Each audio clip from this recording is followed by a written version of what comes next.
Right. యోహాను సువార్త 8వ అధ్యాయము 32వ వచనం. అప్పుడు సత్యము స్వతంత్రులుగా చేయును. వారు నేను అబ్రహాము సంతానమును, మేము ఎన్నడూను ఎవరికి దాసులమై ఉండలేదే, మీరు స్వతంత్రులుగా చేయబడుదురని ఎలా చెప్పుచున్నావని ఆయనతో అనేది. చూడండి. అయితే నా ప్రియమైన సహోదరి సహోదరులారా, సత్యం అంటే ఏంది? నిజం కదా. సత్యం అంటే నిజం. ఆయన నిజమును గూర్చి, నేను సత్యమును గూర్చి సాక్ష్యమిచ్చుటకే నేను వచ్చి ఉన్నానని తెలియపరుస్తాడు. నేను సత్యమును గూర్చి సాక్ష్యమిచ్చుటకే, ఈ 17వ వచనంలో ఉంటుంది. దీంట్లోనే సత్యమును గూర్చి నేను సాక్ష్యమిచ్చుటకు నేను ఈ లోకంలోనికి వచ్చి ఉన్నానని తెలియపరుస్తాను. సత్యం అంటేనే నిజం.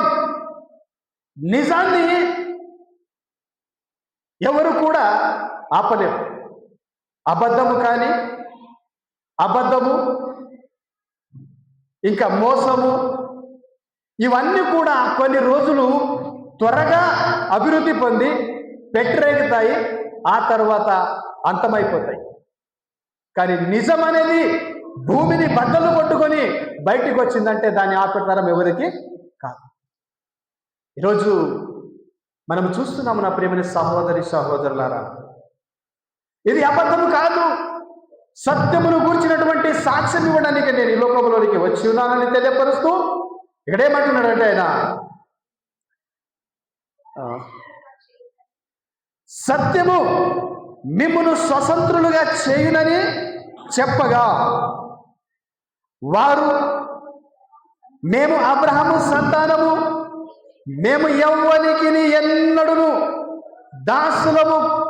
దాసులమై ఉండలేదే, మీరు స్వతంత్రులుగా చేయబడుదురని ఎలా చెప్పుచున్నావని ఆయనతో అనేది.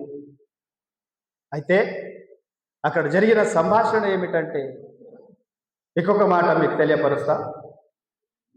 సమయం ఎక్కువ అవుతుంది, ముగించేస్తా. వీలుంటే వచ్చే వారం చూస్తాను. కానీ అయితే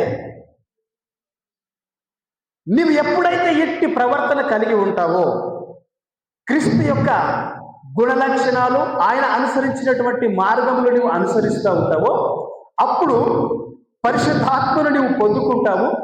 ఆ పరిశుద్ధాత్మ నీలో ఉండి కార్యసిద్ధి కలగచేస్తాడు. అంటే నీకు అన్నీ నేర్పిస్తూ ఉంటాడు. అన్నీ నేర్పిస్తూ ఉంటూ మిమ్మల్ని ఏం చేస్తాడంటే సత్యంలోనికి నడిపిస్తాడు అనమాట. నడిపిస్తాడు కనుక అలాగే సత్యమును మిమ్మల్ని స్వతంత్రులుగా చేస్తుంది.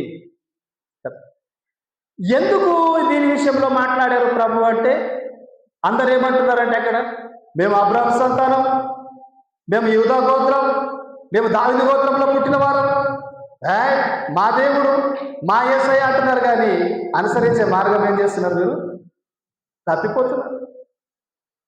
సత్యమేదో గ్రహించలేకపోతున్నారు. కనుక అంటే మేము క్రైస్తవులము, బాప్తిసం పొందుకున్నాము, మేము బల్ల పాలు పంచుకుంటున్నాం అంటున్నారు. కానీ నడవలసినటువంటి మార్గము తప్పిపోతా ఉన్నారు.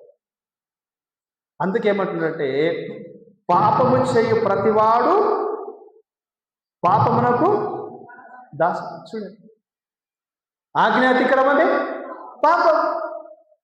మరి నడుస్తాను అని ఆయనలో నిలిచి ఉండి ఆయన మార్గంలో నడిచే బద్ధుడవై ఉండి కూడా తప్పిపోతున్నావు కదా.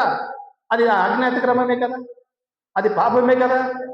ఆ పాపములోనున్నావు కనుక సత్యమును గ్రహించి సత్యములో నువ్వు నిలిచినట్లయితే ఆ సత్యము నేను ఏం చేస్తుందంటే స్వతంత్రులుగా చేస్తాను. ఇంకొక రకంగా మనం చూసినట్లయితే, ఒకడు నిజమే చెప్తున్నాడు అనుకో, నిజం చెప్తున్నప్పుడు ఏమవుతుంది? కొందరు ఆయన మీద అభండాలు వేసి చేరని నేరం అతని మీద నేరము మోపి ఆయనకు శిక్షకు గురి చేసినారనుకో, కొన్ని రోజులు శిక్ష అనుభవిస్తాడేమో, కానీ నిజం అనేది బయటపడ్డప్పుడు ఏమైపోతుంది? ఆయన విడుదల పొందుకుంటాడు. అప్పుడు ఏమంటారు? ఆయన నిజాయితీ ఆయన కాపాడింది, ఆయన నిజాయితీ ఆయన కాపాడింది అయ్యా కదా.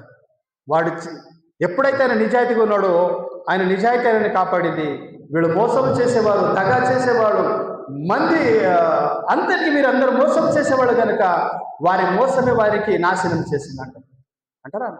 అలాగే ఈరోజు ప్రభువు యొక్క మార్గాలు నిజమైనవి, సత్యమైనవి అని మనం గ్రహించినట్లయితే ప్రభు ఆ యొక్క సత్యం అనేది మిమ్మలను స్వతంత్రులుగా చేస్తుందని తెలియపరుస్తూ ఉన్నారు. మరి మొదటి యోహాను 5వ అధ్యాయం త్వరగా ఒకరు కొలొస్సీయులకు, రెండవ పత్రిక కొలొస్సీ 2:17 తీయండి, సమయం ఎక్కువ అవుతుంది. మొదటి యోహాను 5వ అధ్యాయము 20వ వాక్యం. మనము సత్యవంతుడైన వానిని ఎరగవలెనని దేవుని కుమారుడు వచ్చి మనకు వివేకమును అనుగ్రహించి ఉన్నాడని ఎరుగుదుము. మనము దేవుని కుమారుడైన యేసుక్రీస్తునందున్న వారమై సత్యవంతుని యందున్నాము.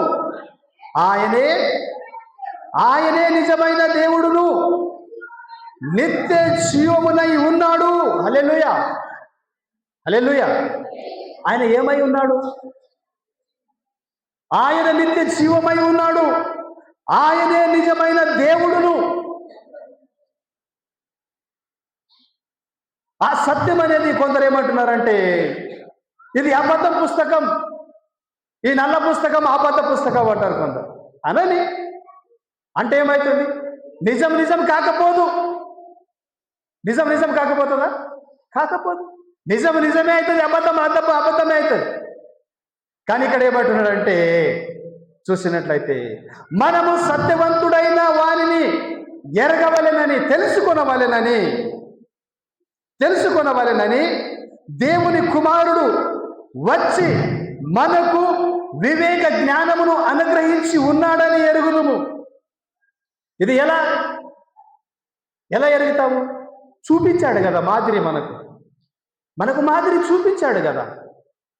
మనం ఎలా నడవాలి, ఎలా ఒకరికి ప్రేమ చూపించుకోవాలి, ఇవన్నీ మనకు రియల్గా చూపించాడు కనుక చూపించినటువంటి మనము ఎరుగు.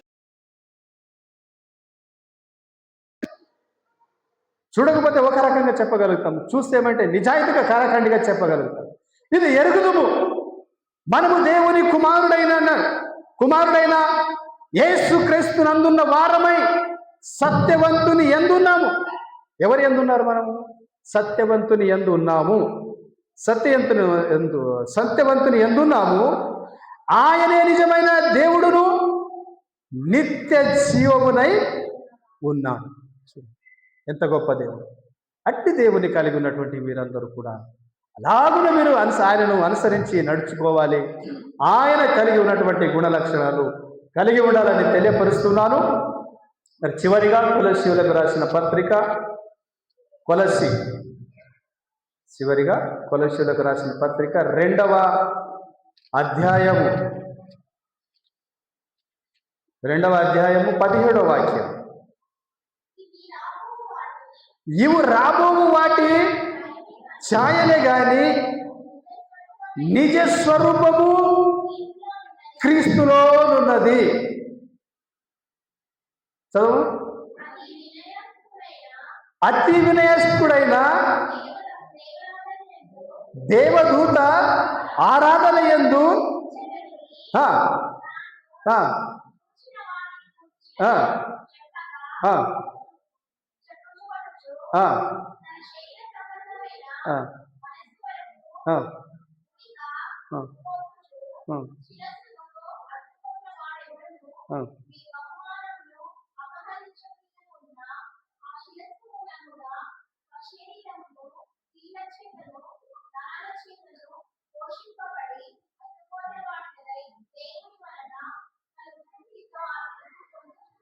చూడండి, అయితే ఇక్కడ శరీర విషయంలో క్రీస్తు శిరస్సు అయి ఉన్నాడు, అందరూ ఒక అవయవములై ఉన్నాయి. ఈ అవయవములన్నీ కూడా ఏ రీతి ప్రకారంగా ఒకే శరీరమందు అమార్చబడి అభివృద్ధి పొందుతున్నాయి అన్నటువంటి విషయంలో మాట్లాడేటటువంటి మాట పైన 17వ వచనములో మాత్రము చూస్తే, ఇవి రాబోవు నాటి ఛాయలే కానీ నిజ స్వరూపము క్రీస్తులోనే ఉన్నది. ఇవన్నీ కొన్ని కల్పితమైనటువంటి ఎన్ని కలిగినప్పటికీ నిజము, నిజ స్వరూపము, నిజమైన దేవుడు, నిత్య నివాసి మరి ఆ యేసుక్రీస్తులోనే ఉన్నది గనుక మనమందరమును కూడా ఆయన అనుసరించినటువంటి మార్గములో నడుచుచు ఆయన లాగా గుణలక్షణాలు కలిగి మనము జీవించాలని ప్రభు లేఖనాల ద్వారా మన అందరితో మాట్లాడుతూ ఉన్నాడు. అట్టి గుణ లక్షణాలు కలిగి మనము జీవించి మనము క్రీస్తు యందు నిలిచి బహుగా ఇంకా ఆత్మలో వర్ధిల్లాలని తెలియపరుస్తున్నారు. ప్రభు లేఖనాలు తెలియపరుస్తాయి, ఆత్మలో వర్ధిల్లుచున్న ప్రకారము మీరు అన్ని విషయంలో వర్ధిల్లుతారు. అలాగ వర్ధిల్లాలని కోరుకొనుచు మరి చెప్పబడినటువంటి కొద్ది వాక్యము దేవుడు దీవించి ఆశీర్వదించి మీ ఆత్మీయహారం కొరకును దేవునికి మహిమకరంగా నుండి నడిపించబడును గాక. ఆమేన్.